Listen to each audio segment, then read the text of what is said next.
Baik, adik-adik yang kami banggakan sebagai umat yang beragama, mari kita bersama-sama memanjatkan puji syukur atas limpahan berkah anugerah pada pagi hari ini. Kita diberikan kesehatan, keapiatan sehingga bisa bersama-sama melaksanakan kegiatan kita, yaitu pembelajaran agenda 2. Agenda 2 yang mana di dalamnya adalah nilai-nilai dasar ASN yang nilai berakhlak. Baik, adik-adik yang kami banggakan, sebelum kita lanjut, ada pepatah mengatakan tak kenal maka tak sayang, sehingga saya perkenalkan, saya Agustina. Saya Widya Iswara, salah satu Widya Iswara BPSDM Provinsi Sulawesi Tengah yang diberikan tugas tanggung jawab oleh pimpinan untuk mendampingi adik-adik, memfasilitasi adik-adik untuk melaksanakan pembelajaran agenda 2. Sebenarnya kalau kita berbicara tentang nilai agenda 2 ini tidak lagi perlu diragukan karena teman-teman ini pastinya uh, sudah banyak belajar tentang itu, bahkan sudah mulai melakukan penerapan, sudah menerapkan. Namun karena ini adalah kewajiban yang harus kita diskusikan, jadi saya katakan bahwa saya di sini bukan untuk mengajar, tapi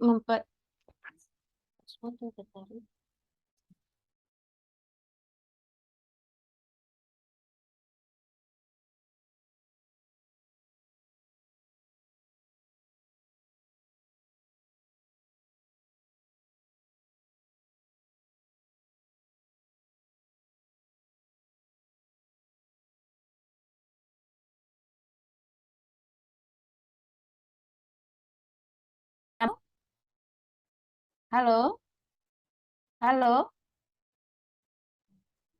halo, teman-teman dengar suara saya? Ya, ada Bu. Dengar, Bu. Ya, kedengaran, Bu. Oke, baik. Mohon maaf ya, karena saya lagi di luar kota ya, baru pulang dari Banggai Kepulauan untuk melaksanakan juga sama teman-teman latsar kita di Banggai Kepulauan. Ini dalam perjalanan masih di hotel di Luwuk. Tadi malam tiba, jadi mohon maaf kalau ada yang trouble sedikit. Yang sempurna itu hanya milik Allah ya adik-adik ya. Baik, sebelum kita bangun chemistry dulu, bangun emosional dulu kepada teman-teman untuk kita bisa memahami dengan perkenalan ini tentu saya pengen mengetahui teman-teman kerja di mana. Ini ada sangat erat kaitannya dengan tugas pokoknya. Kemudian kita akan mendiskusikan dari tugas pokok ini bisa dihubungkan dengan bagaimana penerapan nilai-nilai dasar ASN-nya. Kita mulai dulu perkenalannya, dimulai dari Ibu Andi Fitriani. Silakan Bu Andi. Dinas di mana? Ya, terima kasih Bu. Assalamualaikum warahmatullahi wabarakatuh. Saya Andi Fitriani dari UPTD Puskesmas Talise Bu, di bagian promosi kesehatannya. Oke, bagian promosi kesehatan. Berarti sama dengan penyuluh gitu ya, Dek? Fit. Iya Bu. Oke. Makasih Baik. Bu. Baik, makasih Bu Andi. Kita lanjut ke Ibu Tantri. Ya, Assalamualaikum warahmatullahi wabarakatuh, Bu. Saya dari Puskesmas Lere. Lere? Iya, Puskesmas. Oh, iya, iya. Siap. Sebagai apa, Dek Tantri? Dokter umum, Bu. Oke, baik. Ini banyak teman dokter. Kemarin di 114 juga banyak dokter nih. Hari ini juga ada Tantri, ya. Baik, ada Mawadah. Baik, saya Mawadah Zalia dari Puskesmas Nosarara, Bu. Nosarara yang di Nosarara? Nusarara yang di mana tuh Nusarara? Yang di Duyu ya? Sarara yang di Pengau, Bu. Pengau. Oh, Pengau. Sebagai tenaga apa, Dek? Saya sebagai tenaga epidemiolog kesehatan. Oh, epidemiolog kesehatan. Sam Ahmad, siapa? Awal, cari dulu awal. Iya. Baik, makasih Mawada. Kita lanjut ke Pak Wayan Suteguh. Izin Bu, saya Silakan, Dek. Sekretariat Daerah Kota Palu, tepatnya bagian UKPBJ Bu, Unit Kerja Pengadaan Barang dan Jasa. Oh, siap. Nah, urusan fatal nih kayaknya Pak Wayan ya. Baik. Ada Bu Unika, silakan Bu Unika. Iya, makasih Bu. Saya tenaga Kesling Kesehatan Lingkungan dari Puskesmas Lere. Oh, sama dengan Dokter Tantri ya. Iya, satu kantor Bu. Baik. Makasih, Bu. Makasih Ibu Nika. Kita Iya, ke Ibu Yulviana. Ya, Assalamualaikum warahmatullahi wabarakatuh. Waalaikumsalam warahmatullahi wabarakatuh. Saya dari Puskesmas Kamonji, Ibu, sebagai promosi kesehatan. Oh, siap. Baik. Makasih Bu Yulviana. Kita lanjut ke Ibu Jen. Baik, selamat pagi Ibu. Saya Jen Evita Pravandini. Saya dari Rumah Sakit Anutapura di bagian rekam medis. Oh, rekam medis. Iya. Siap. Thank you Bu Jen. Masuk ke Ibu Neneng. Silahkan Bu Neng. Assalamualaikum warahmatullahi wabarakatuh, Bu. Nama saya Neng Dwi Septiani, saya dari UPTD Puskesmas Birobuli, Jabatan Epidemiolog Kesehatan. Oke. Kemarin di 114 ada dokter ini ya. Dokter siapa? 114 angkatan kemarin dari Birobuli juga. Yunita ya? Zahra, Bu. Oh, bukan Dokter Sahra, yang satunya. Oke, baik. Ya, kayaknya gitu. Ada Ibu Arum, silakan Bu Arum. Ya, terima kasih Bu. Assalamualaikum warahmatullahi wabarakatuh. Saya Arum Dia dari Puskesmas Birobuli sebagai dokter umum. Oh, Terima kasih, Bu. siap. Ini dokter saya nih, puskesmas saya gitu. Iya, Bu. Iya, kasih Dok. Kemudian yang terakhir Pak Randy. Terima kasih Bu. Assalamualaikum warahmatullahi wabarakatuh. Saya dari Dinas Perumahan dan Kawasan Permukiman, bagian pengawas tata bangunan. Oke, baik. Terima kasih Pak Randy, sangat jelas bahwa tugas dan fungsinya ini sangat erat kaitannya dengan materi yang akan kita diskusikan pada pagi hari ini sehubungan dengan nilai-nilai dasar ASN. Baik, adik-adik yang kami banggakan, materi nilai-nilai dasar nilai-nilai dasar ASN ini sebenarnya ya, kasih deh. Buka saja Zoom-nya saya, tutup mukanya. Tutup mukanya. Enggak. Maaf pakai dua perangkat, soalnya perangkat yang satu ini oh ya udah. Oke, baik. Ada treble ya, Dek ya. Baik. Kita akan ini coba mendiskusikan teman-teman kira-kira di dalam apa saja yang teman-teman dapatkan di pembelajaran agenda 2 kemarin. Karena di pembelajaran sebelum masuk ke ke Zoom ini teman-teman sudah diberikan kesempatan untuk belajar MOOC, sehingga kita akan mengevaluasi persiapan teman-teman di dalam akan menerapkan nilai-nilai dasar tersebut. Nah, kita akan mencoba apa saja yang teman-teman dapatkan di MOOC-nya sehubungan dengan agenda 2. Saya persilahkan dulu Ibu Neneng, silakan Bu Neng.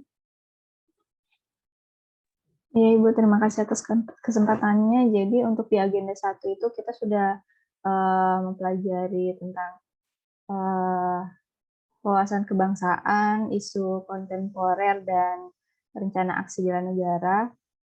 Nah, di agenda 1 kita sudah diajarkan untuk mengidentifikasi sebuah isu, kemudian kita menilai isu-isu tersebut, di mana isu yang terpilih itu akan kita analisis lagi untuk mencari solusinya.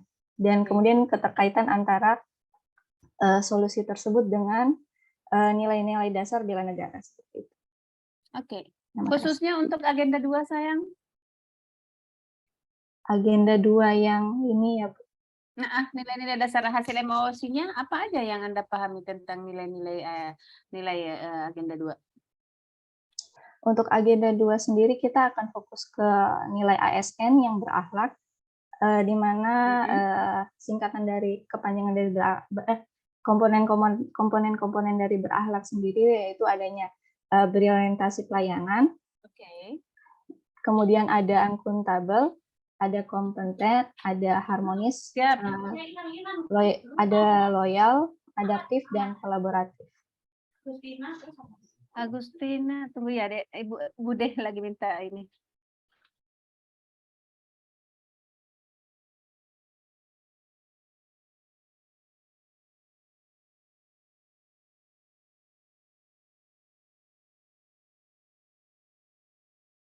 Ya, mohon maaf karena kita di kampungnya orang belum belum tahu situasi Medan, jadi harus banyak gangguan. Anda memahami tentang berorientasi pelayanan dihubungkan dengan tugas dan fungsinya Bu Neneng sebagai tenaga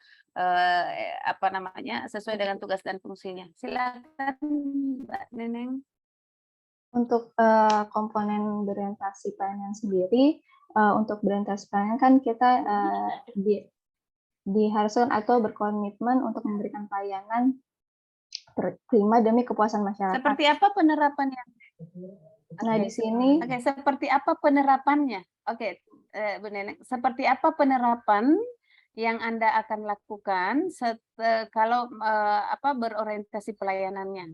Teknisnya seperti apa? Oh iya. Untuk di jabatan saya sendiri, epidemiolog kesehatan, di mana bidang saya adalah pendataan, pencatatan, dan pelaporan. Nah, kemudian jika ada kasus KLB akan dilakukan penyelidikan epidemiologi. Nah, di sini untuk memberikan pelayanan prima demi kepuasan, maka tentunya catatan dan pelaporan di surveillance sendiri itu harus lengkap, cepat, dan tepat karena itu akan berpengaruh dalam pengambilan keputusan dan kebijakan-kebijakan yang akan menangani penyakit tersebut untuk ditangani di wilayah masyarakat sendiri. Seperti itu. Oke. Ya, itu dari orientasi pelayanannya. Kemudian dari akuntabelnya? Tentunya ketika kita berbicara tentang data, di akuntabel sendiri kita bertanggung jawab dan atas kepercayaan yang diberikan, maka data-data yang ada di saya itu bersifat rahasia. Jadi tidak bisa untuk disebarluaskan ke masyarakat. Okay. Untuk kompetensi sendiri, tentunya kalau di bidang surveillance itu biasanya di pendataan ada aplikasi-aplikasi atau program-program yang terus update sehingga harus dipelajari dengan terus-menerus. Dan perkembangan penyakit sendiri itu terus berjalan, jadi harus terus didalami seperti itu. Sedangkan untuk harmonis sendiri, saling peduli dan menghargai, untuk di wilayah atau di instansi kerja, kita punya perbedaan keragaman di instansi, maka itu perlu dihargai dan peduli dan dihargai seperti itu. Untuk loyal sendiri,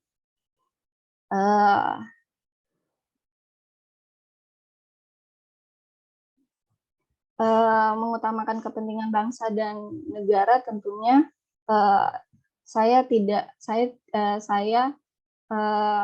mengutamakan kepentingan di instansi dulu daripada kepentingan pribadi ketika melakukan tugas dan tanggung jawab.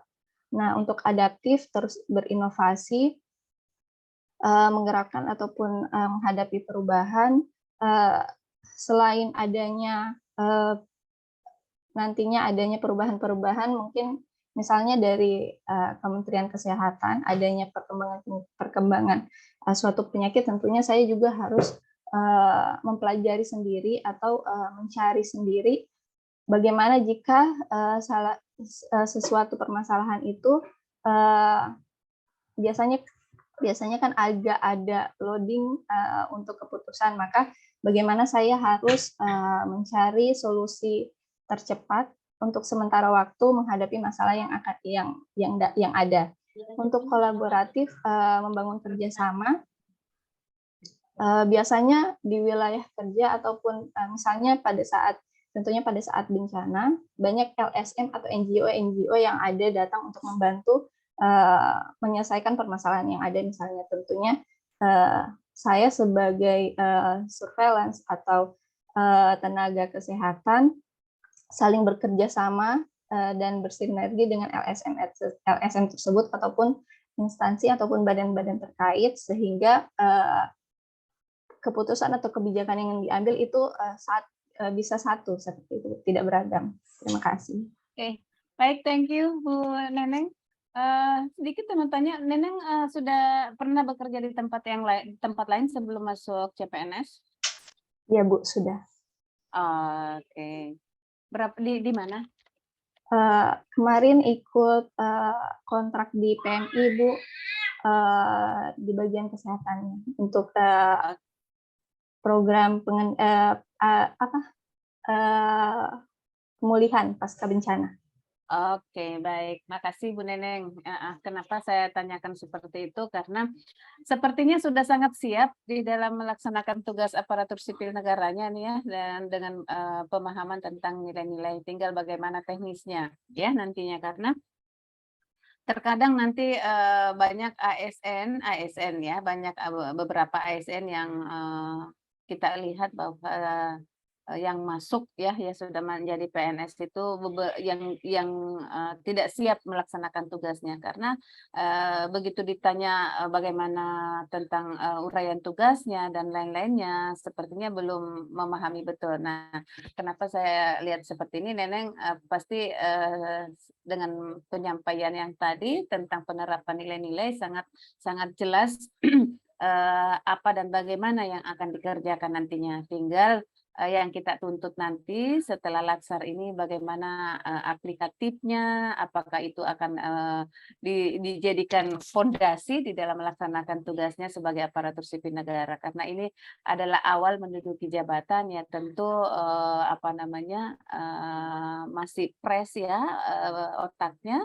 Namun biasanya ASN itu lingkungan yang banyak mempengaruhi sehingga tidak konsisten dengan awalnya. Tapi saya berharap teman-teman Laksar yang ada di room ini ya tentu sangat berkomitmen, karena kenapa nilai-nilai bagaimana penerapan nilai berakhlaknya yang sudah dipahami itu sudah bisa ditampilkan. Baik, terima kasih untuk Bu Neneng.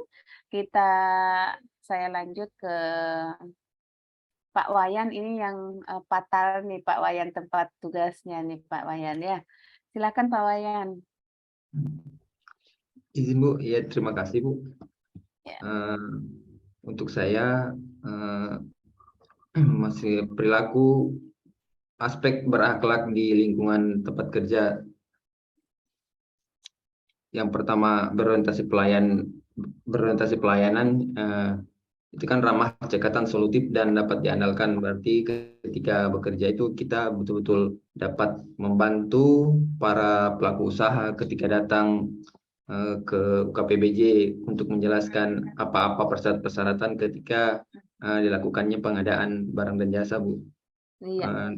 Untuk nilai akuntabel yaitu jujur, bertanggung jawab, cermat, disiplin dan berintegrasi tinggi. Artinya tidak ada hal-hal menyimpang yang kita lakukan pada saat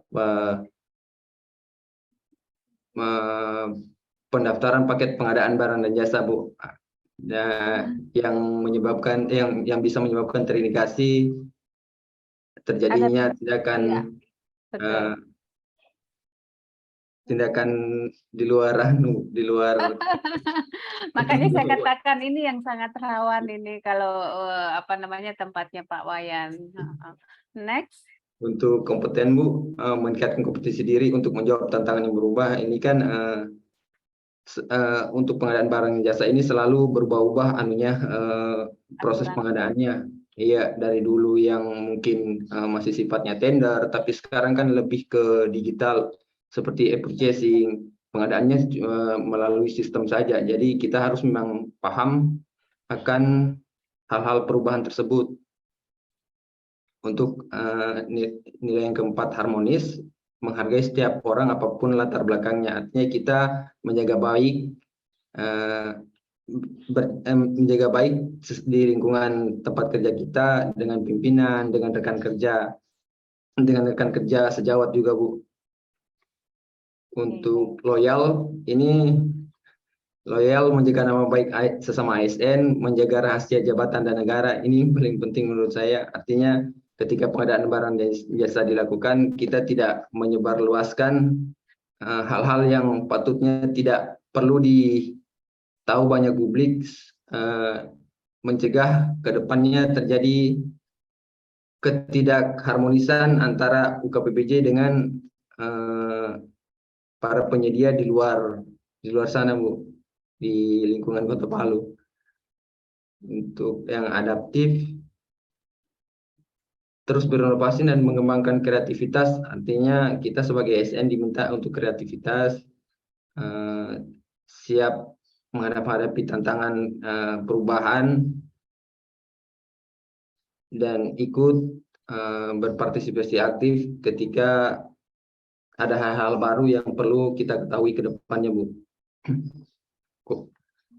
Untuk kolaboratif, memberi kesempatan kepada berbagai pihak untuk berkontribusi. Artinya ini kan kalau di UKPPJ memberi kesempatan ini, setiap pengadaan itu selalu disebarluaskan ke masyarakat, artinya transparan. Tapi ada hal-hal yang memang bersifat rahasia yang tidak dapat publikasikan seperti itu Bu. Terima kasih. Baik, terima kasih Pak Wayan. Ya betul, makanya saya sampaikan ke Pak Wayan karena tempatnya Pak Wayan itu sangat rawan ya. Sangat rawan, baik dari baik katanya ASN itu tidak boleh intervensi politik, tidak boleh ini, tidak boleh ini. Nah kalau ini tempatnya Pak Wayan ini betul-betul kalau tidak memegang teguh nilai-nilai ideologinya, tidak memegang teguh apa namanya perannya sebagai ASN itu tidak menerapkan nilai berakhlaknya ini sangat besar kesempatan untuk melakukan hal-hal yang negatif. Mudah-mudahan Pak Wayan komitmen ya Pak Wayan ya. Tinggal bagaimana nanti. Nah kira-kira Pak Wayan di tempatnya Pak Wayan ada masalah nggak yang menurut Pak Wayan yang bisa dijadikan apa namanya aktualisasi atau kita akan melakukan perubahan yang Pak Wayan yang menurut Pak Wayan ini rawan untuk kalau tidak dilakukan perbaikan. Kira-kira apa ya Pak Wayan? Untuk kemarin isu yang kami angkat kemarin kan kebetulan dari Bapak Ahmad Yamin sudah meminta kami untuk membuat tugas menangkap isu-isu yang terjadi di unit kerja Bu. Oke, betul. Kebetulan ada satu yang saya angkat, yaitu ini kurangnya minat pelaku usaha dalam untuk ikut bergabung di proses pengadaan barang dan jasa di Kota Palu Bu. Untuk isu-isu yang mungkin sangat riskan ketidakpercayaan masyarakat terhadap proses pengadaan barang dan jasa Bu. Jadi terkadang ada seringnya panggilan-panggilan dari kepolisian, ada undangan dari kepolisian untuk klarifikasi terkait proses pengadaan barang jasa di UKPPJ Bu. Ya, berarti kalau itu yang terjadi, kira-kira akibatnya pada tugas dan fungsinya Pak Wayan apa ya Pak Wayan? Tentunya akibatnya.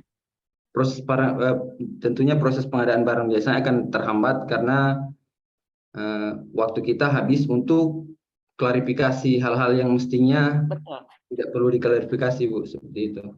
Oke. Berarti menurut Pak Wayan itu menghambat ya, Pak Wayan? Iya, Proses iya, oke. Baik. Nah, disinilah kita perannya nanti nilai-nilai berakhlak ini pada saat Anda menemukan ide atau gagasannya, bagaimana Anda menuangkan ide gagasannya itu, dan setiap proses kegiatan yang Anda lakukan itu Anda terapkan nilai-nilai agenda 2 di dalamnya. Ya, Pak Wayan ya.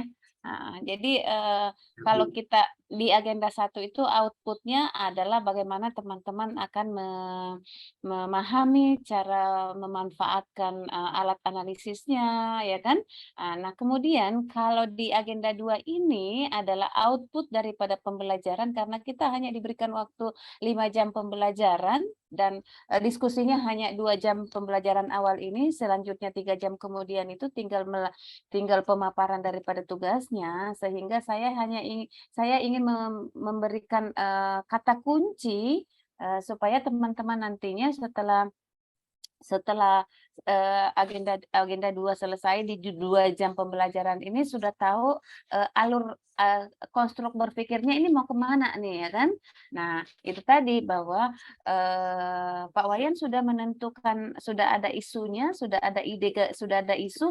Kalau sudah ada isu, otomatis ada ide gagasannya, ya kan? Ide gagasan itu dari teman-teman itu sendiri, sehingga ide gagasan ini akan kita tuangkan menjadi beberapa kegiatan. Ya, misalnya ingin melakukan misalnya perbaikan dari sisi ininya, kemudian itulah yang akan menjadi kegiatannya. Dari kegiatan itu teman-teman akan menuangkan lagi beberapa tahapan kegiatan, langkah-langkah untuk menyelesaikan kegiatan itu apa saja, sehingga nanti pada saat berproses di langkah-langkah kegiatan itu teman-teman memasukkan nilai-nilai dasar ASN-nya, ya kan? Nah, seperti itu ya. Oke, baik, terima kasih Pak Wayan. Kita coba ke Ibu Andi. Silakan Ibu Andi. Baik Ibu, terima kasih. Untuk agenda kedua kan tentang berorientasi pelayanan, diimplementasikannya di tempat kerja saya. Saya sebagai promosi kesehatan itu jelas memberikan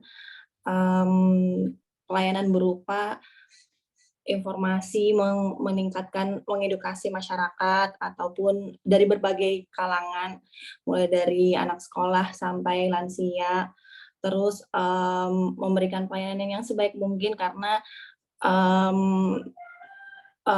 pelayanan yang prima ke masyarakat itu juga bisa memberikan tambahan atau bisa membantu masyarakat untuk mengedukasi dirinya sendiri, meningkatkan kesehatannya sendiri. Jadi kita sebagai promosi kesehatan juga perlu untuk memberikan pelayanan yang prima ke masyarakat. Kemudian untuk akuntabel sendiri, jadi di promosi kesehatan itu kan harus up to date ya dengan lingkungan masalah kesehatan yang ada di wilayah kerjanya. Jadi di situ juga kami bisa menggunakan data-data kesehatan yang ada di puskesmas wilayah kerja kami, kira-kira di kurun waktu sebulan atau triwulan itu kasus-kasus yang tinggi apa saja, isu-isu yang tinggi apa saja, itu yang harus kami gunakan, kita jadikan landasan untuk memberikan edukasi ke masyarakat tanpa harus masalah tersebut, isu kesehatan yang ada di wilayah kerja kami itu tanpa harus menjadi masalah kembali gitu, maksudnya kayak kita menggunakan data. Tidak berulang ya? Iya. Oke. Seperti itu. Bu Andi mau tanya, Bu Andi itu kalau promosi kesehatan dia secara umum atau ada spesifik? Bisa ada spesifik, ada Bu, kayak misalnya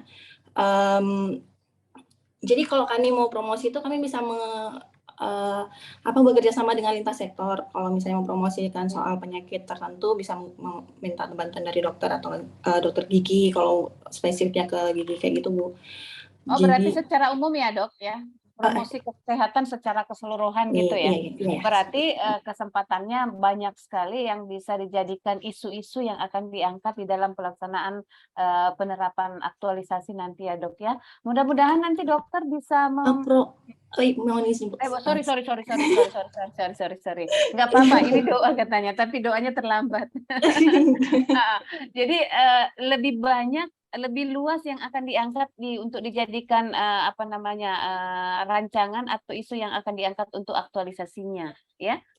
Jadi kalau boleh tahu, kira-kira Ibu Andi ini, De Andi ini mau mengangkat kira-kira isu apa yang lagi panas-panasnya nih? Kalau di Banggai Kepulauan kemarin, yang lagi panas-panasnya itu adalah penyemaran DBD, ya kan? Nah, kira-kira kalau di Kota Palu sendiri itu karena dengan sesuai tugas dan fungsinya Ibu Andi, kira-kira apa yang isu yang Anda angkat dan bagaimana Anda penerapan nilai-nilai berakhlak? Baik Ibu. Jadi kalau isu terkait yang mau diangkat pada aktualisasi nanti itu tidak spesifik ke jenis penyakit apa Bu, tapi lebih relate ke program promosinya. Jadi kan kalau misalnya di promosi kesehatan salah satunya itu butuh media ya untuk menarik minat dari masyarakatnya. Nah dari puskesmas saya sendiri medianya itu termasuk lama begitu Bu, modelnya, desainnya, datanya juga belum up to date karena media yang tersedia merupakan bentuk fisiknya itu ada dari sudah berumur gitu, maksudnya sudah lama gitu. Nah, terus inovasi soal medianya juga Bu mau dibuat beragam. Kan kalau misalnya dulu-dulu tuh kayak dia masih tapi dia menggunakan buku saku, poster, tapi dengan model desain yang lama. Nah, ini mungkin mau digunakan kayak media visual, terus habis itu kayak audio bisa juga dalam bentuk podcast atau lain sebagainya. Tapi ini masih gambaran umum Bu, masih. Ya, baik. Saya hanya ingin menyampaikan bahwa dan saya yakin bahwa itu yang menjadi ide-idenya ya, dan itu ada masalahnya lebih ke promosi kesehatannya. Dengan nanti solusinya adalah memanfaatkan media-media sebagai alat promosinya ya, iya deh. Iya Bu. Kalau saya sih melihatnya bahwa coba cari isu yang lain lah, karena kalau tidak salah angkatan-angkatan kemarin juga sudah pakai itu Bu Andi.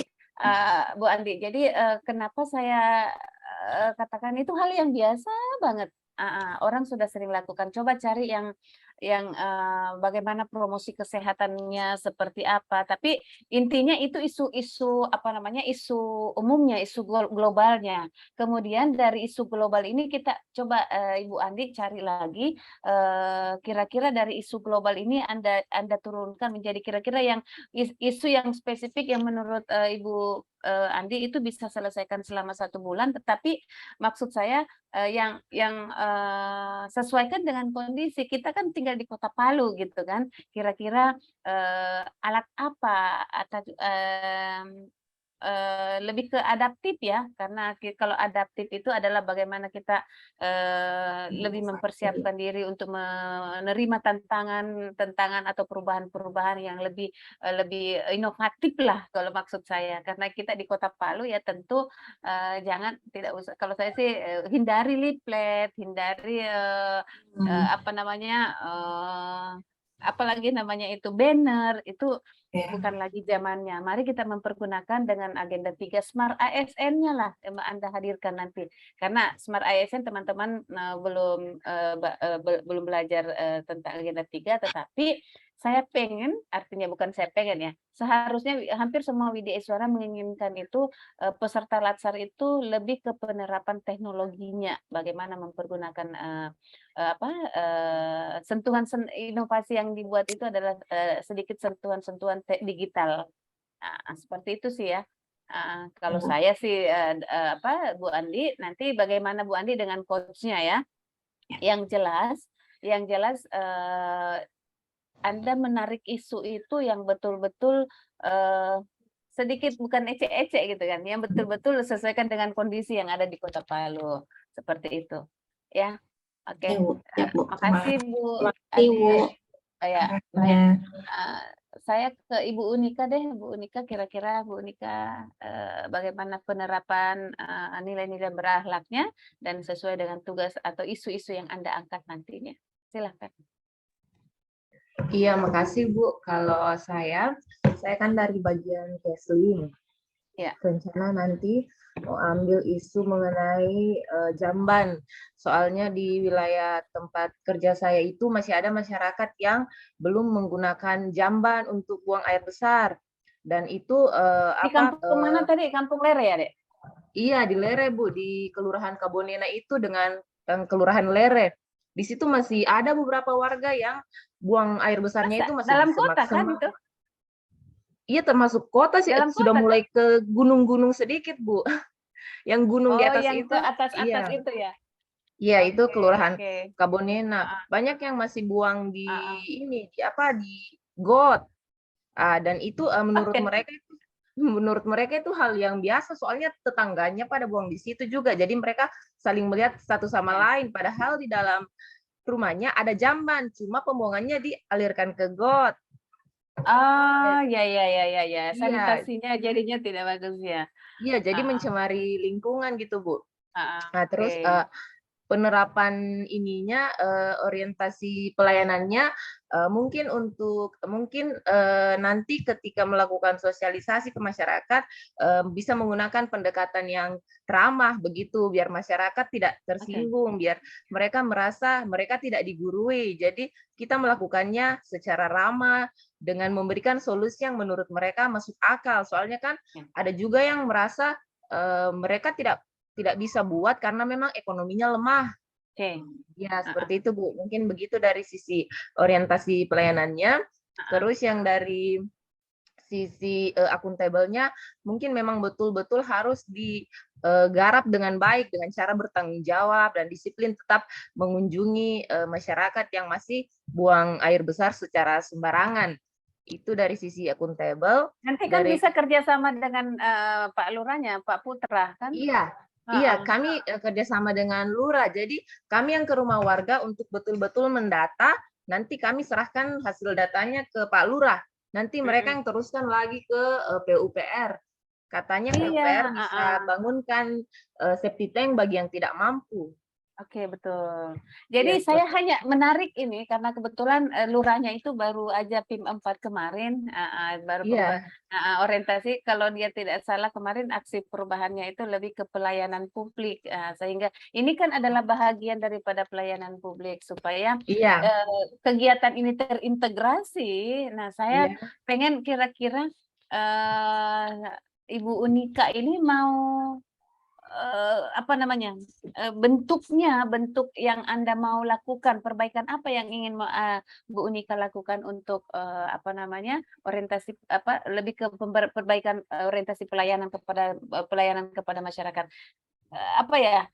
Wujudnya apa?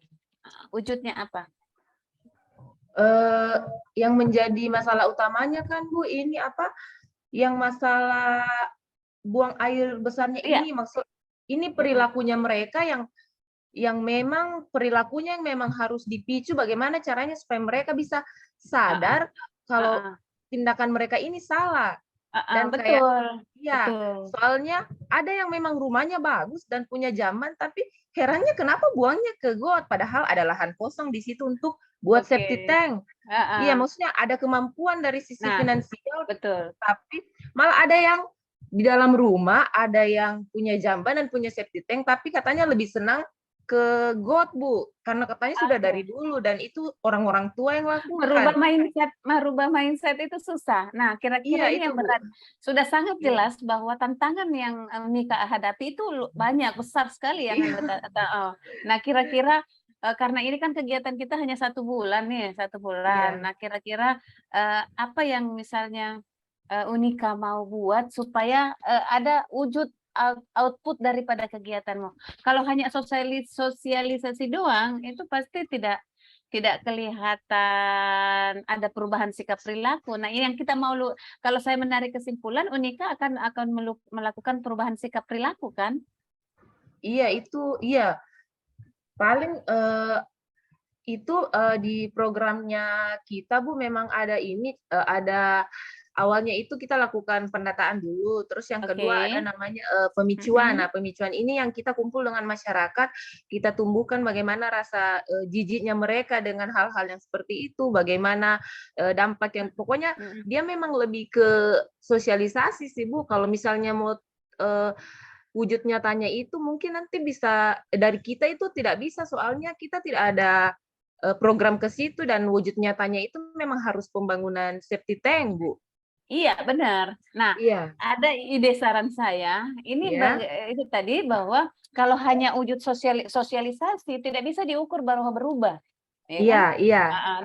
Tidak bisa. Nah, itu tadi saya tawarkan karena kebetulan Putra, bagaimana Anda bisa membangun sinergi dengan Pak Putra, Pak Lurah dalam hal ini mensupport itu tadi, ada kerjasama yang kamu bangun antara kelurahan, Anda mendata, merubah mindsetnya, kemudian didukung dengan PUPR, ya kan, membuat programnya ke depan seperti apa, tapi itu ada target selama 1 bulannya, walaupun nantinya yang kita lakukan awalnya sosialisasi, tetapi jangka yang nampak nanti, jangka panjangnya itu ada bentuk kekuatan hukumnya gitu loh Dek Unika, supaya sangat jelas bahwa program memang 1 bulan ini tidak semudah yang kita pikirkan, tetapi merintisnya itu sudah ada gitu. Seperti itu. Halo? Iya, jadi gimana ya Bu ya maksudnya? Saya juga kurang. Jadi maksudnya saya koordinasi saja begitu dengan Pak Lurah ya? Iya, maksud saya karena Putra itu pasti paham toh, pasti paham. Pak Putra, Pak Lurah pasti paham. Nah, maksud saya di kegiatannya Unika nanti itu sudah sangat terukur gitu kan? Terukur kegiatannya, misalnya koordinasi dengan bla bla bla bla, ya kan, dengan pihak terkait. Ya itu tadi outputnya adalah merupakan sebuah kerjasama, apa bentuk apalah outputnya. Boleh komitmen Bu? Boleh. Iya, komitmen masyarakat gitu kan? Komitmen masyarakat itu karena hanya itu yang bisa memberikan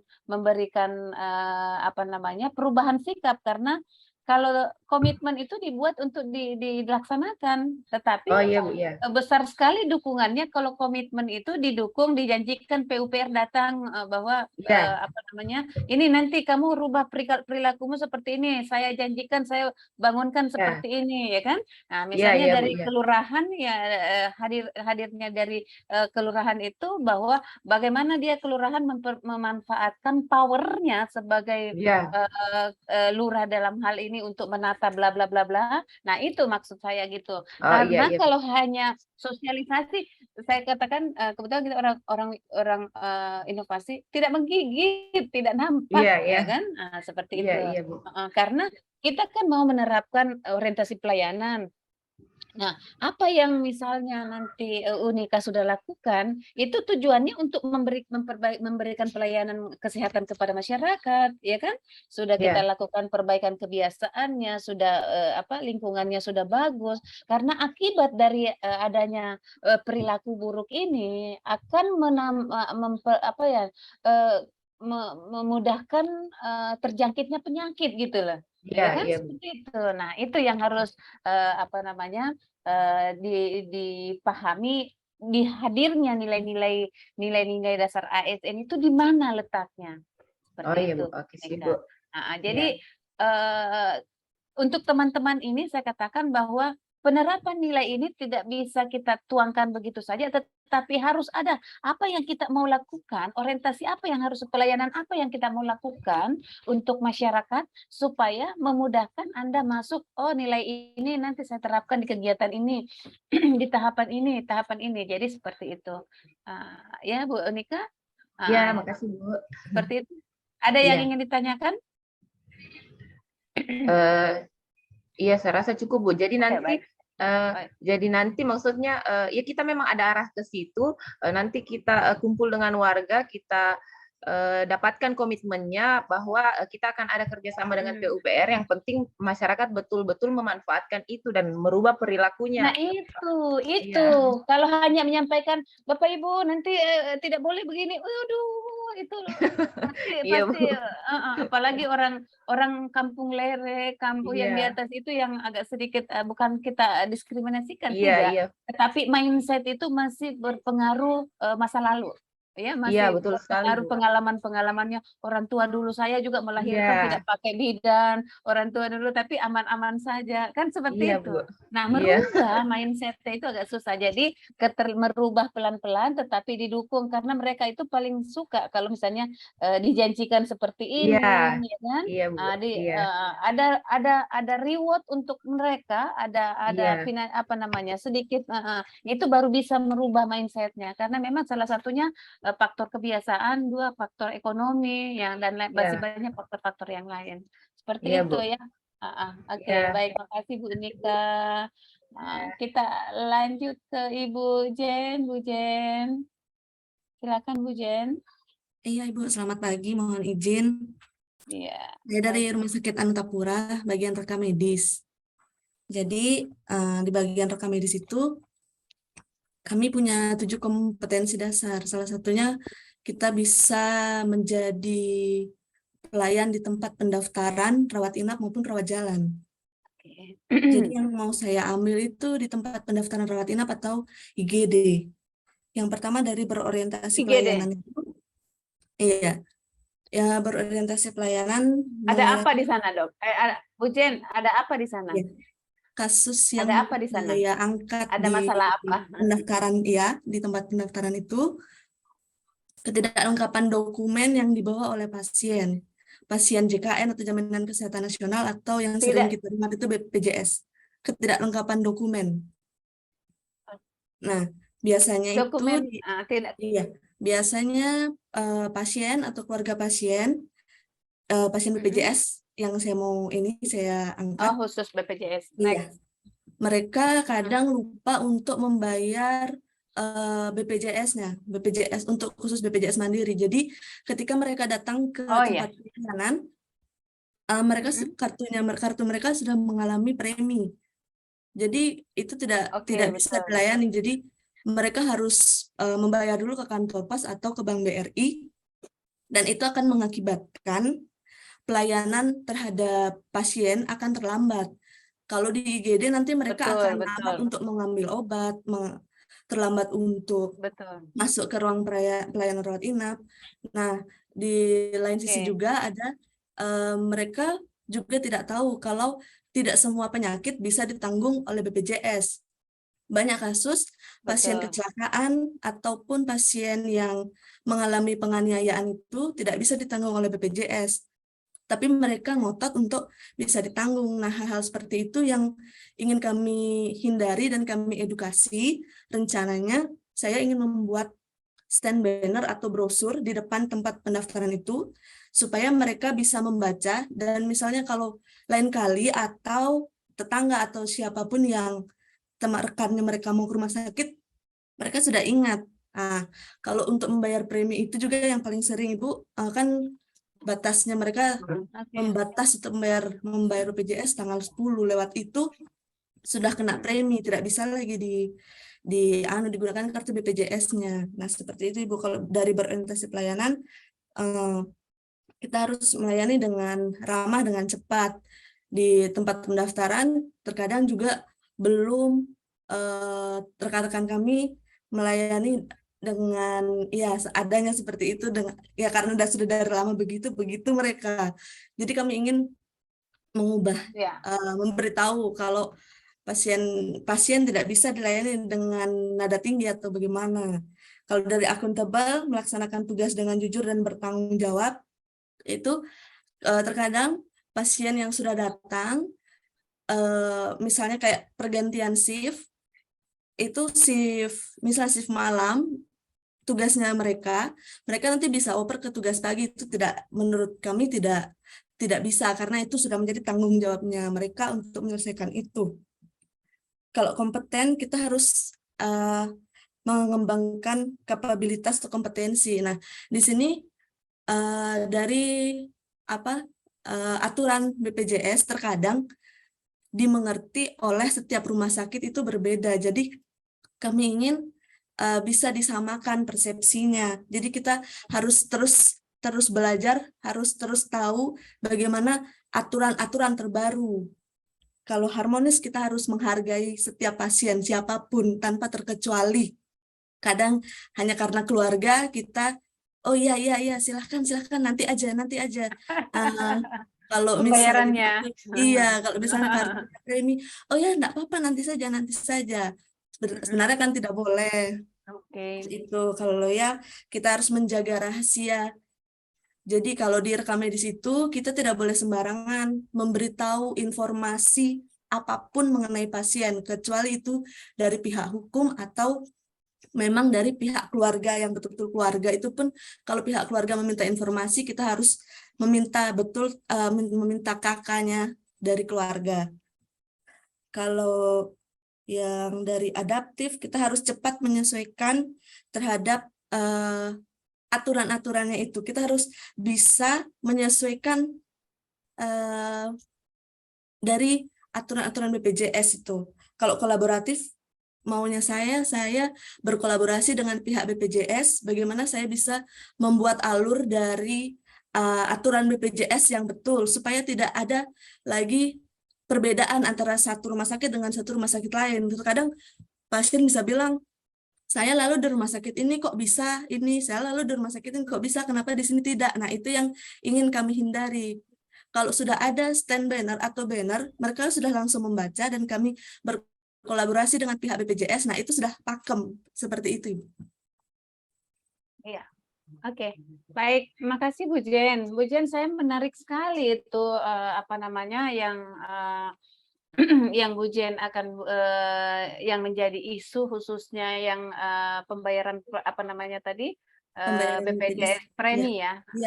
Jadi kalau saya spesifik di situ aja yang Anda perbaiki untuk aktualisasi. Kenapa? Karena itu adalah menjadi keluhan masyarakat. Nah, orientasi pelayanannya kira-kira apa output, apa caranya Ibu Jen supaya nantinya, karena bahwa yang masuk rumah sakit itu tidak semua orang yang sudah membayar BPJS-nya. Nah, kira-kira ada nggak, misalnya begini, anggaplah bahwa ada pasien yang betul belum membayar, tetapi belum membayar BPJS-nya. Kemudian ini pasien sudah sangat darurat. Nah, kemudian tidak dirawat, tidak dilakukan perawatan disebabkan karena belum, sehingga dia dianaktirikan lah atau belum tersentuh oleh pelayanannya. Kan ini berorientasi pelayanan, Nah, tentu kira-kira apa yang menjadi ide gagasan supaya ini pasien tetap memenuhi hak kewajibannya dan mendapatkan haknya seperti itu, supaya pasien tetap terawat, pasien tetap dilakukan tindakan, tapi pasien juga tetap membayar apa yang harus dilakukan, karena kalau tidak kan rumah sakit bisa mendapatkan temuan atau mendapatkan kerugian kan. Nah, kerugian yang dilakukan ini akan bisa berakibat kepada PAD-nya Kota Palu, kemudian bisa menjadi temuan BPK dan lain-lainnya. Nah, ada yang hal yang menjadi tiba-tiba muncul, kira-kira bisa enggak itu di rumah sakit itu, misalnya ini sehubungan dengan kasus yang tadi, yang bisa barangkali Bu Jen, kalau seandainya itu bisa dikonsultasikan, ide gila aja sih saya, ya ide gilanya, bahwa ada nggak semacam suatu wadah yang misalnya pasien yang sakit tadi itu kalau dia mau dirawat harus ada misalnya di pengelolaan pembayaran preminya ada disiapkan di rumah sakit, ada nggak kira-kira yang up to date gitu, kira-kira ada nggak? Sampai saat ini yang saya tahu sih masih tetap harus ke kantor pos itu, Ibu. Makanya itu yang bikin pelayanan Nah, terkadang lambat. Iya. Nah, itu maksud saya Kayak ada bersinergi supaya nggak terintegrasi gitu ya. loh, Dinda. Terintegrasi. Itu yang menjadi permasalahan. Karena coba bayangkan kalau nanti setelah dia membayar preminya baru dilakukan tindakan, bisa-bisa mati duluan kan begitu. Maksud saya begitu rumah sakit pihaknya Jane memberikan orientasi pelayanan nih, kita berbicara orientasi pelayanan kan. Nah, ada orientasi pelayanan itu cekatan, ya kan? Ada bla bla bla bla. Nah, maksud saya ada nggak yang bisa Anda bangun di dalamnya dari pihak rumah sakit dengan pihak BPJS ada terintegrasi di dalamnya sehingga masyarakat yang tidak memahami, karena ada beberapa masyarakat tidak melakukan pembayaran karena tidak paham, ya kan? Tidak tahu caranya. Kemudian itulah yang kita hal yang kita buat ini output terintegrasinya pelayanan pelayanan pembayaran bla bla bla ini kan sudah nampak orientasi pelayanannya, Dinda kan. Kemudian nanti sudah masuk nilai akuntabelnya, bagaimana nanti tanggung jawabnya Anda bla bla bla bla, itu maksud saya seperti itu, supaya betul-betul masyarakat mulai percaya dengan kehadiran kita, ya kan, seperti itu. Semua dengan masalah yang Jen tadi sampaikan itu terjawab, pastinya terjawab. Jadi kalau Jen bikin ini,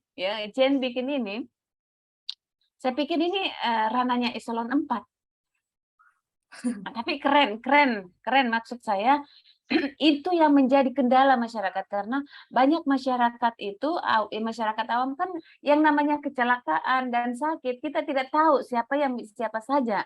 Nah, kalau ini sudah Anda siapkan wadahnya, masyarakat pas saja kebetulan yang sakit atau yang mendapatkan perawatan itu memang betul-betul tidak tahu, ya di situ kan bisa langsung dia ketahui prosesnya, dan dari mereka itu dia akan berbicara kepada teman-teman yang lainnya. Jadi intinya kalau saya sih Jen, membuat wadahnya dulu, apa yang kira-kira memberi pelayanan apa yang kamu akan sajikan untuk orientasi pelayanan kepada masyarakat sehingga ini terwujud, ya kan? Itu keren banget itu Jen, kalau itu yang Anda buat. Ini yang Anutapura kan, yang di seberang kan? Iya, rumah sakit Anutapura di seberang. Banyak orang-orang ada Ibu Jumria Jumiati di situ, ada Bu Jum. Itu bimbingan saya itu, kamu diskusi dengan beliau itu wadir ya, beliau ya? Tidak Ibu, saya lupa juga. Oh belum. Nanti kamu bisa diskusi dengan beliau, itu dia support itu. Karena dia orangnya dulu masuk di PIM itu juga orang-orang yang memiliki orientasi pelayanan. Jadi kalau ini yang Anda buat itu keren sekali. Banyak bimbingan kita alumni PIM yang ada di situ yang ingin memajukan pelayanannya. Tapi kadang yang kecil-kecil itu mereka tidak sempat pikirkan gitu lah, sehingga dengan hadirnya teman-teman yang ada Latsar ini banyak yang punya ide-ide gila yang bisa akan memberikan kontribusi positif untuk organisasinya. Nah, silakan pikirkan itu Jen, mudah-mudahan ini menjadi tantangan, menjadi trigger untuk melakukan yang terbaik untuk organisasi. Oke, thank you. Terima kasih Bu. Baik, kasih. Kita coba lagi, masih ada waktu. Saya butuh lagi hari ini Pak Randy senilai dong. Iya, terima kasih atas waktunya Bu. Assalamualaikum warahmatullahi wabarakatuh. Untuk terkait penerapan core value ASN berakhlak pada tugas fungsi saya, yaitu sebagai pengawas tata bangunan dan permukiman, berorientasi pada pelayanan, tentunya kita akan langsung turun berhadapan dengan masyarakat, yang mana masyarakat meminta bantuan, terus bagaimana kita melayani mereka dengan cara kita survei, kita menanyakan mereka mengajukan kebutuhan apa yang mereka butuhkan, terutama untuk warga terdampak bencana ya Bu, yang masih ada di Huntara sama di Huntap. Jadi betul. Ya, jadi mereka kadang tempat tinggalnya mereka masih sudah ada yang rusak, jadi kita survei, kita tanyakan ke mereka apa yang mereka butuhkan, terus kita rincikan biayanya. Setelah itu habis proses administrasi, kita juga langsung ikut serta dalam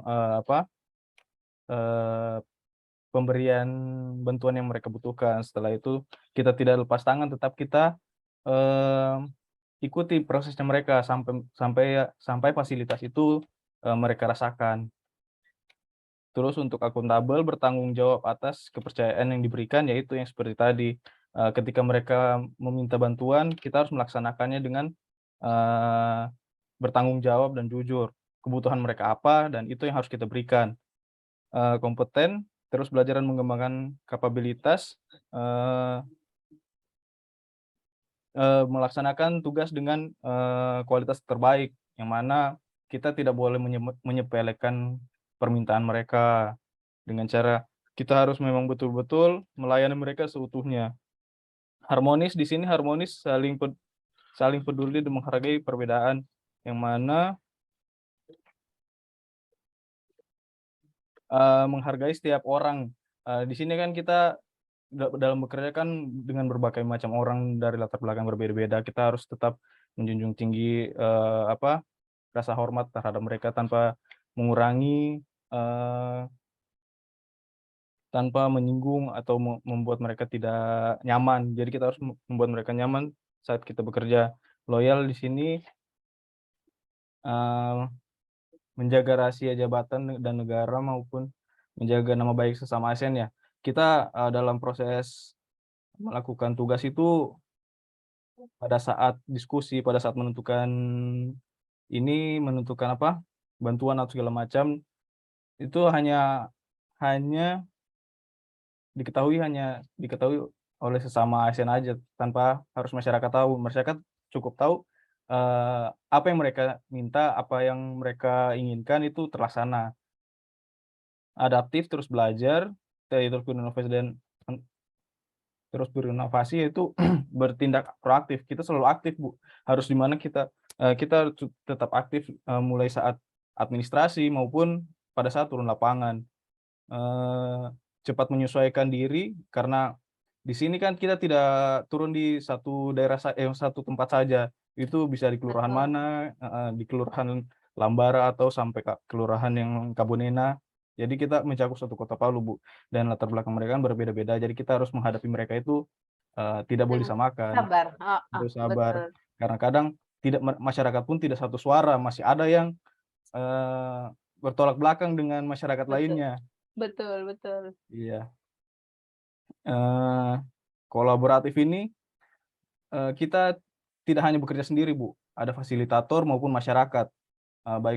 Baik fasilitator pun mungkin kita bisa memberikan masukan kalau masyarakat yang menerima bantuan ini bisa diberdayakan, kayak bantuan rumah pun tidak hanya dari pekerja dari fasilitator, mungkin bisa ditanyakan ke masyarakat apa mereka bisa memberikan bantuan berupa tenaga ataupun material yang belum selesai mereka bangun, Bu. Jadi kayak gitu.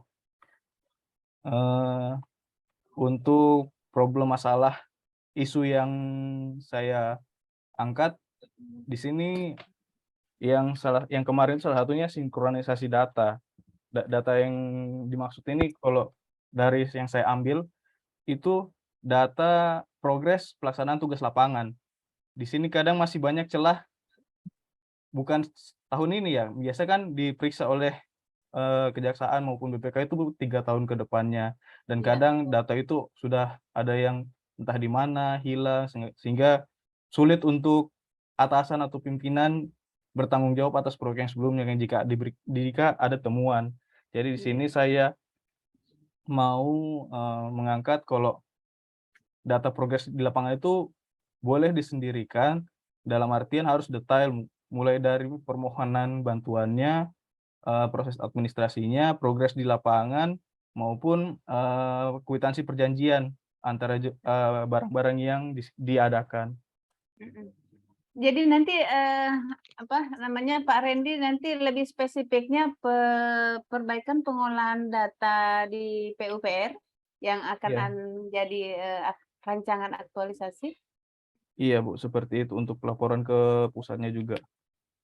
Berarti nanti lebih ke aplikasi atau sistem apa yang Anda mau buatnya? Sepertinya aplikasi, Bu, supaya langsung database ya. Iya. Oke. Heeh. Aplikasi atau memanfaatkan aplikasi yang sudah gitu? Itu saya masih belum tahu, mungkin ada aplikasi yang sudah ada atau memang belum ada. Kalau misalnya sudah ada, mungkin saya mau kembangkan lagi atau memang saya pelajari dulu, Bu.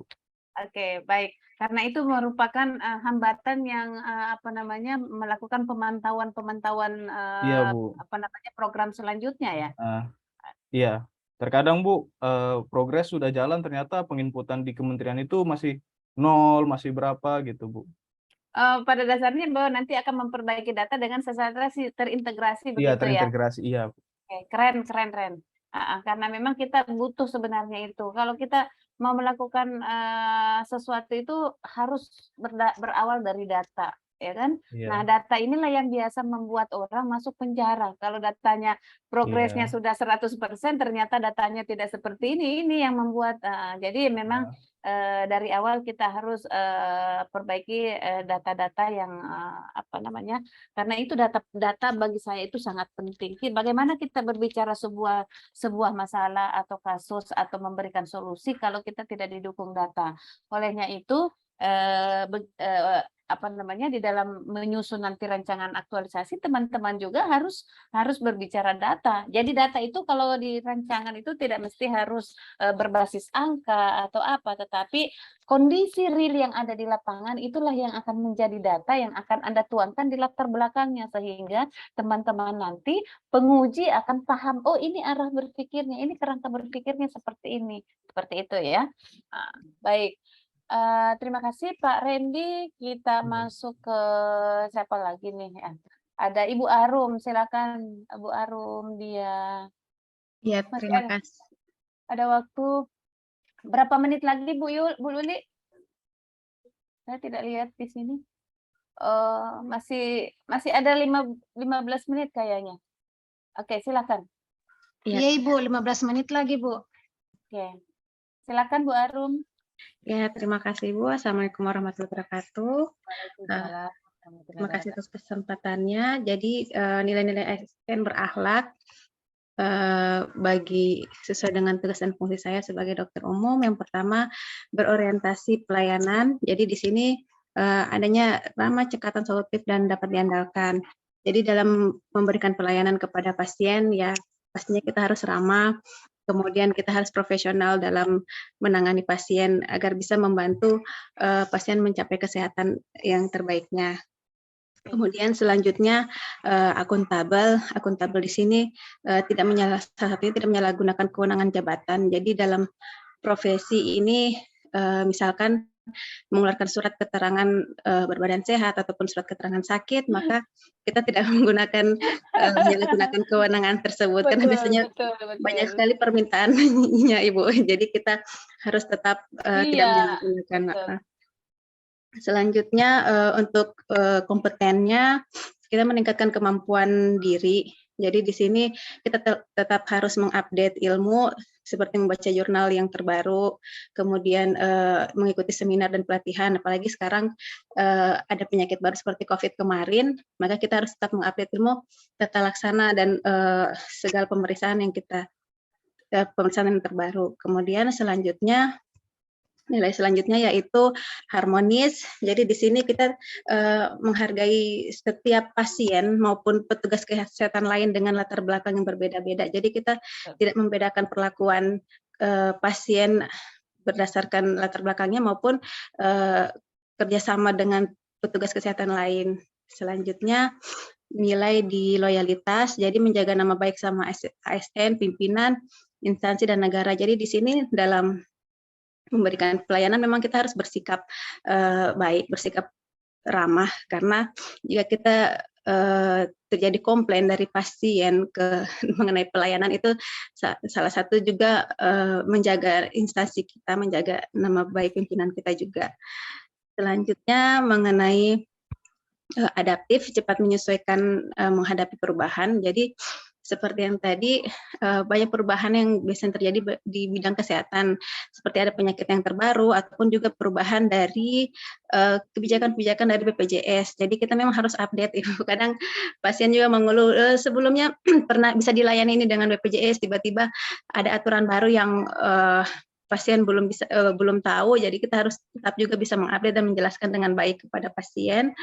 Dan yang terakhir, kolaboratif. Jadi di sini untuk kolaborasi kita tetap berkolaborasi di internal seperti bagian lab mungkin, terus ruangan lain seperti klinik gizi, klinik sanitasi. Jadi jika kita mendapat pasien dan kita memerlukan pemeriksaan penunjang, maka kita bisa mengirimkan pasien ke bagian laboratorium, atau kita mendapatkan masalah dari sanitasinya seperti pasien-pasien dengan diare atau dengan penyakit menular, kita bisa merujuknya ke rujukan intern ke klinik sanitasi, dan begitu juga dengan bagian gizi, kita bisa merujuk pasien obesitas atau yang bermasalah dengan gizi atau hipertensi, DM, yang harus mendapat konsultasi gizi, kita bisa merujuk ke gizinya. Selanjutnya untuk isu, sebenarnya kemarin untuk isu, saya mengambil salah satu isunya itu sebenarnya kelengkapan rekam medis, Ibu, karena ini terkait dengan keselamatan Kelengkapan pasien. rekam medis ya, Dek? Iya, Bu. Karena ini salah satu tugas dan fungsi kami juga sebagai dokter umum, yaitu mengisi dan melengkapi rekam medis. Jadi rekam medis sendiri sebenarnya pentingnya untuk keselamatan pasien maupun keselamatan bagi petugas medis sendiri. Jadi di situ tercantum semua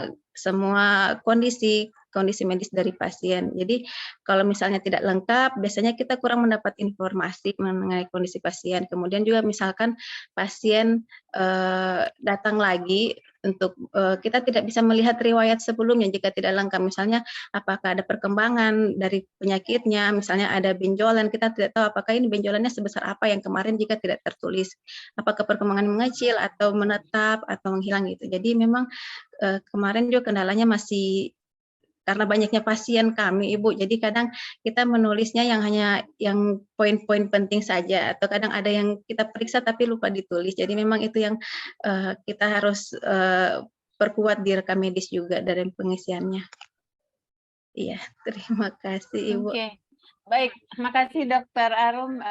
Saya sedikit saja menarik jadi lebih ke pengadaannya, Dok. Sebenarnya untuk iya, Ibu, kelengkapan poin-poinnya, Ibu, rekam medisnya. Seperti apa itu, sayang? Seperti apa? Seperti kayak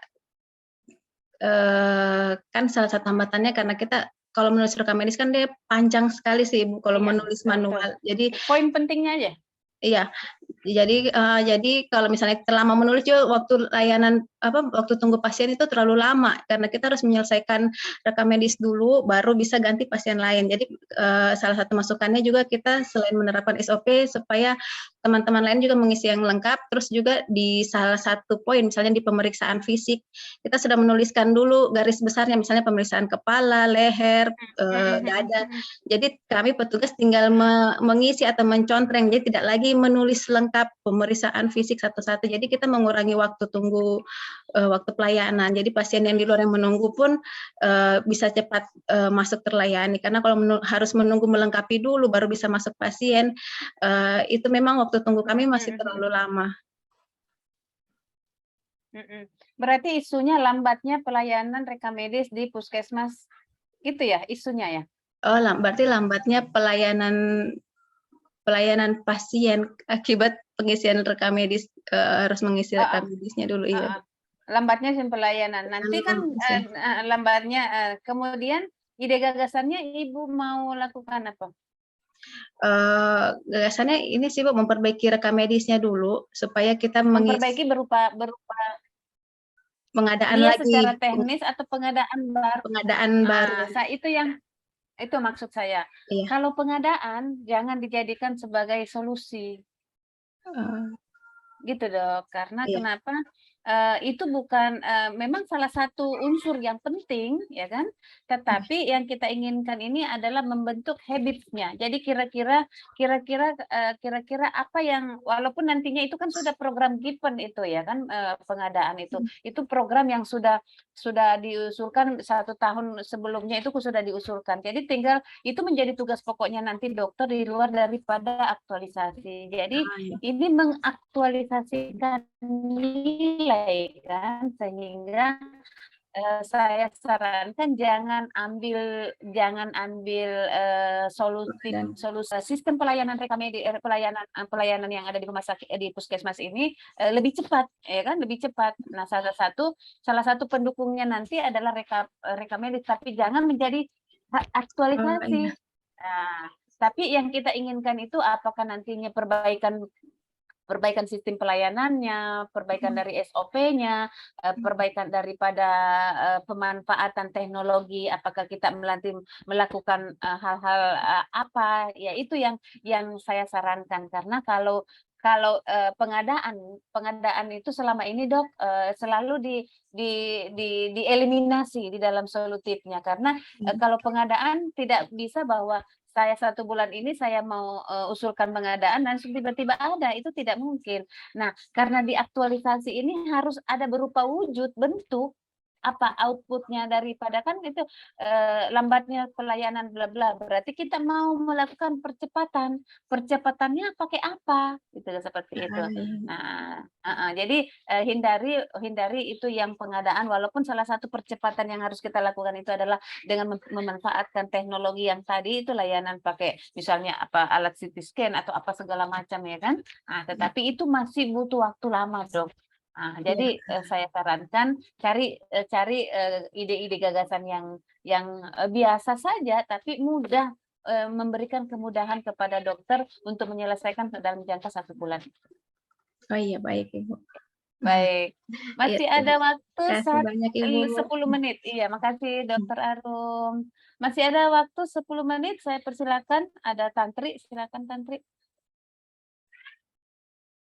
Ya, Assalamualaikum warahmatullahi wabarakatuh. Terima kasih atas kesempatannya. Iya, ini kan berkaitan dengan isu yang rencana akan saya angkat di Puskesmas Lere. Sebelumnya Puskesmas Lere ini kan termasuk puskesmas baru. Dia baru berpisah dari Kamonji akhir 2021 kemarin. Jadi sebenarnya masih banyak PR yang harus dikerjakan untuk meningkatkan mutu puskesmas. Betul. Yang ini saya angkat di berarti ini ceritanya Tantri ini merambah dunia baru ya. Iya Bu, jadi mulai lagi dari nol. Ya. Jadi isu yang saya angkat yang berkaitan juga dengan mutu puskesmas ini tentang kepatuhan cuci tangan petugas kesehatan di puskesmas. Jadi ini kelihatannya sederhana tapi mampu mencegah atau meminimalisir infeksi yang bisa menularkan nanti pasien. Jadi di sini untuk berorientasi pelayanan kita untuk kaitannya dengan nilai-nilai berakhlak, terutama berorientasi pelayanan, kita tidak bisa memberikan pelayanan yang prima kepada pasien kalau petugasnya sendiri tidak bisa patuh untuk mencuci tangan. Jadinya pasien yang datang dengan penyakit A pulang membawa oleh-oleh penyakit B karena tertular. Siap. Kemudian untuk akuntabel, sini jujur bertanggung jawab. Jadi kita membuat ini kepatuhan cuci tangan ini berdasarkan ada buku pedoman tentang pencegahan dan pengendalian infeksi tentang kewaspadaan standar. Jadi memang kita berpatokan pada itu mengikuti SOP yang ada di dalam buku panduan tersebut. Kemudian kompeten di sini kita terus mengembangkan diri untuk menjawab tantangan. Jadi kemarin kebetulan saya mewakili puskesmas ini mengikuti pelatihan PPI di Bapilkes. Jadi bulan Juli kemarin. Jadi karena ini juga berkaitan dengan akreditasi, bagaimana meningkatkan kepatuhan petugas, meningkatkan kepatuhan petugas untuk cuci tangan 6 langkah. Jadi yang jadinya hanya terpaksa, yang jadinya hanya terpaksa, jadi lama-lama jadi kebiasaan dan budaya. Kemudian harmonis, jadi bagaimana kita mampu merangkul semua petugas tanpa membeda-bedakan, melakukan pendekatan-pendekatan, ayo cuci tangan 6 langkah, jangan lupa ini. Jadi jangan sampai kita seperti kedengarannya nanti sampai menyurung. Jadi bagaimana Betul, caranya ya betul. pendekatannya harus dibenahi. Kemudian yang selanjutnya setelah harmonis, loyal. Jadi kita menjaga loyal di sini kalau dalam isu yang saya angkat mungkin lebih ke konsisten. Jadi konsisten menjaga bagaimana kepatuhan cuci tangan petugas ini bukan hanya sehari, 2 hari, atau seminggu, 2 minggu, jadi secara berkelanjutan terus-menerus. Jadi habits. Iya. Kemudian adaptif. Adaptif berarti cepat menyelesaikan diri terhadap perubahan. Jadi dalam adaptif ini, jadi saya akan membuat inovasi, membuat poster tentang cuci tangan 6 langkah, 5 momen, ditempel di depan wastafel, kemudian beri stiker juga, stiker untuk cuci tangan, kemudian sediakan tisu, kemudian memilih sabun cuci tangan yang meminimalisir zat iritannya, karena banyak juga petugas mengeluh tidak mau cuci tangan karena nanti tangannya cepat kering, ada alergi tangannya. Betul. Ya. Jadi itu juga yang bagaimana kita berinovasi, bagaimana cara meningkatkan kepatuhan petugas kalau misalnya ada keluhan-keluhan seperti itu. Kemudian kolaboratif di sini saya tidak bekerja sendiri, jadi saya bekerja sama nanti dengan setiap ruangan untuk membantu memantau rekan-rekannya bagaimana saling mengingatkan untuk kepatuhan cuci tangannya. Oke, berarti objeknya ini adalah petugas medis ya? Iya, petugas objeknya kesehatan, ya. Bu. Oke, baik. Kesehatan. Ya, baik. Terima kasih, Dok. Ya, kenapa saya katakan ini? Karena beberapa angkatan kemarin ya orientasinya kepada masyarakat, kepada pasiennya, tapi ini lebih ke orientasinya kepada petugas. Ini sama dengan dokter Apani dari Parigi kemarin diangkat itu 5 langkah 1 momen, 6 langkah 5 momen. 6 langkah 5 momen itu diambil dokter yang dari Parigi, tapi keren. Nah, dia buat video banyak yang dia buat, Dok, bukan hanya stiker, dan dia buat pertandingan lomba-lomba mencuci tangan, tetapi untuk pasiennya untuk petugasnya, dan itu keren. Maksudnya enggak salah 5 besar kemarin. Nah, silakan berkreasi teman-teman, karena walaupun masih Bu Wahda belum selesai, Bu Yulviana juga belum sempat, tapi saya yakin memang waktu juga yang harus memisahkan kita, teman-teman. Intinya saya ingin menyampaikan bahwa silakan buka kolabjarnya, tugasnya ada di dalamnya, ada tugas kelompok, ada tugas mandiri. Dan kita akan membahas tugas mandiri dan tugas kelompoknya insya Allah di hari Rabu, teman-teman ya, supaya kita sudah bisa sudah terarah mau arahnya kemana nih ya. Silakan dibuka kolabjarnya. Kalau ada yang bermasalah pada saat membuat tugas, silakan menghubungi nomor telepon saya 085241295671 supaya kita bisa diskusi, ya kan, teman-teman? Ya. 085241295671, teman-teman bisa mendiskusikan kalau ada bermasalah di di pembuatan pekerjaan tugasnya. Kalau tidak salah ada tugas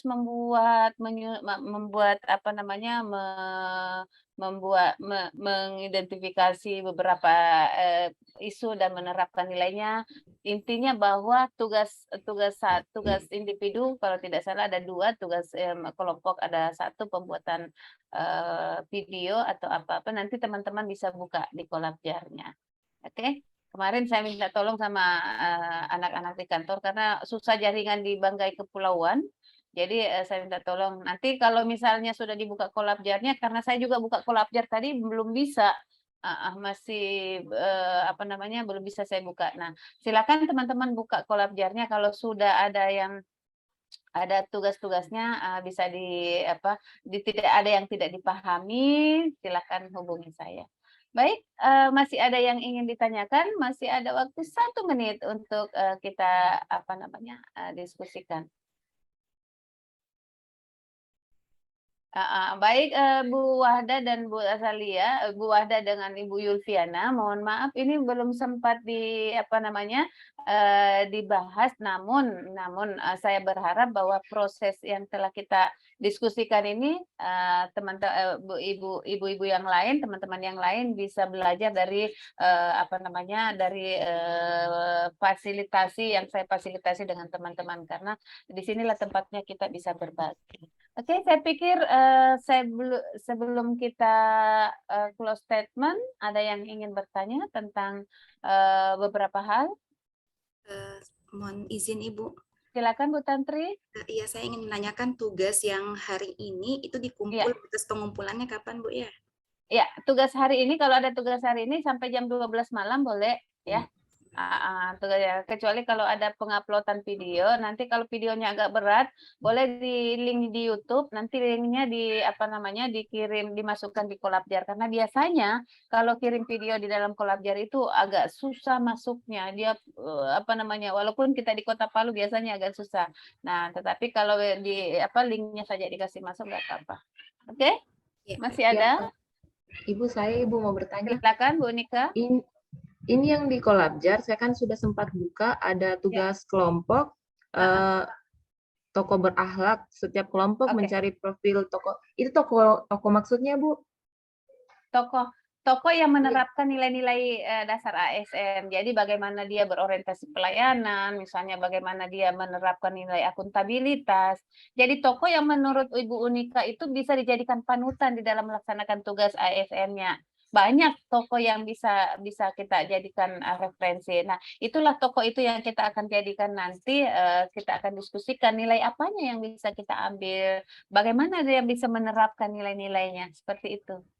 Oh iya, maksudnya bisa toko nasional begitu, Bu? Boleh, kalau itu toko nasional itu bisa Anda jadikan panutan, atau ada nilai-nilai plusnya yang menurut relevan dengan nilai akuntabilitas, bagaimana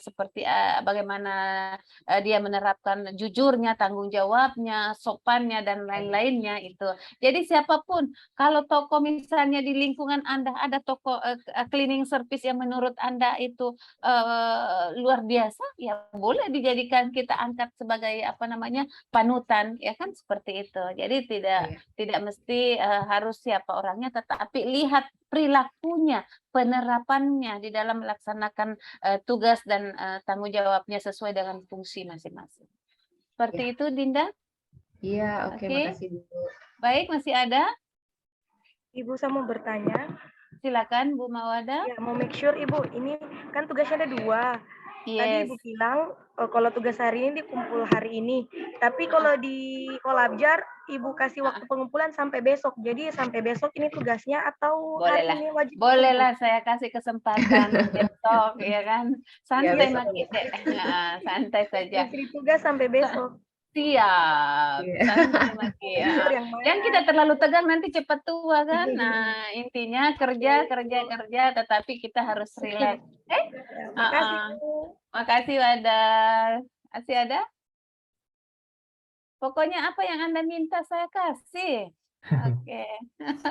Baik, saya pikir cukup ya. Baik adik-adik yang kami banggakan, terima kasih sharing knowledge-nya pada pagi hari ini. Mudah-mudahan apa yang kita diskusikan ini sedikit semakin ruwet otak pemikiran kita, karena memang harapan saya seperti itu. Saya hadir untuk mengacaukan pikiran kalian, supaya kalau pikirannya kalian kacau, Anda akan berpikir yang lebih jernih. Terima kasih atas perhatiannya adik-adik. Akhirnya kita harus leave ke session room-nya, karena saya kembalikan ke Kang Awal. Siap. Mohon izin Ibu Agus, mungkin ya sudah cukup. Sudah ya, Bude. Ya, sudah pas juga sudah. Mereka sudah paham kok. Ya, pas juga waktunya. Dan mohon maaf tadi saya hilang-hilang, jadi saya akhirnya setting datanya Bu Agus. Bu sebelah kamar. Oh, iya. Oke, ya. Baik, boleh. Bapak Ibu, terima kasih pengampu materi kita, Ibu Agustina dan Bude. Terima kasih atas waktunya telah mengantar pembelajaran pada pagi hingga menjelang siang hari ini. Insya Allah teman-teman kita berjumpa kembali di tanggal 24 dengan agenda yang sama dan pengampu materi yang sama. Baik Bapak Ibu, mengakhiri kegiatan kita, silakan Pak Nur Adnan, kita tutup dengan doa.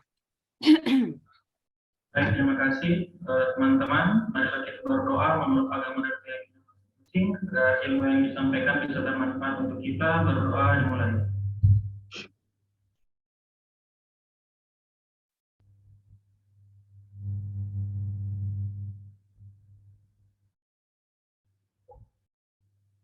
Berdoa selesai. Terima kasih Pak Nur Adnan. Baik Bapak Ibu, demikian pertemuan kita pada pagi hari ini. Terima kasih sekali lagi Bu Agus dan Bu Bude atas waktu. Mohon Sehat izin selalu, ya. Ya, terima kasih kembali terima kasih. pertemuan kedua. Ya, saya juga mengundurkan diri. Wassalamualaikum warahmatullahi wabarakatuh. Waalaikumsalam warahmatullahi wabarakatuh. Terima kasih. Baik Bapak Ibu, sebelum saya tutup Zoom-nya, ada pertanyaan terkait dengan pembelajaran atau hal-hal lain? Belum Izin, ada ya? Pak, bertanya. Ya Ibu, siapa ini? Siapa yang izin bertanya ini? Ya, tapi Pak, Yosefa. saya Pak, ya Silakan. Dokter Yosefa. Yosefa. Pak, ini setelah ini kan ada tertulis di jadwal itu jam yang sore sama malam lagi. Masih ada lagi kita Zoom, Pak, atau nanti tanggal 24 jumpa lagi? Untuk yang siang nanti, Ibu Ibu Aspina itu kelompok 4. Nah, iya, untuk yang malam itu khusus untuk kelompok 2. Di Kolabjar kelompok sudah ada 2. Berarti ya, sudah saya sampaikan untuk khususkan ada situ khusus kelompok 2, kelompok terima kasih 4, banyak, Pak. kelompok 1 Iya, dan Pak, 3. soalnya Ya, insya Allah sebentar kita adikku bertemu. menikah. Oh iya, tunggu undangannya. Ada Tidak diundang kita pernikahannya ini ya. adik.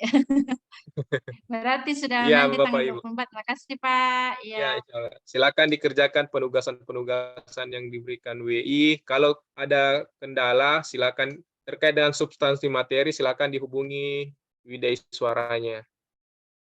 Baik, Bapak Ibu, saya kira tidak ada lagi pertanyaan ya. Cukup mungkin kalau ada hal-hal lain bisa di WhatsApp melalui saya atau evaluator lainnya. Demikian pertemuan kita pada pagi hari ini. Terima kasih atas atensi dan perhatiannya. Billahi taufiq wal hidayah. Assalamualaikum warahmatullahi wabarakatuh dan selamat pagi menjelang siang. Waalaikumsalam warahmatullahi wabarakatuh. Salam warahmatullahi wabarakatuh. Selamat pagi, Pak. Terima kasih. Izin Bapak Ibu saya tutup room Zoom-nya ya. Terima kasih Pak.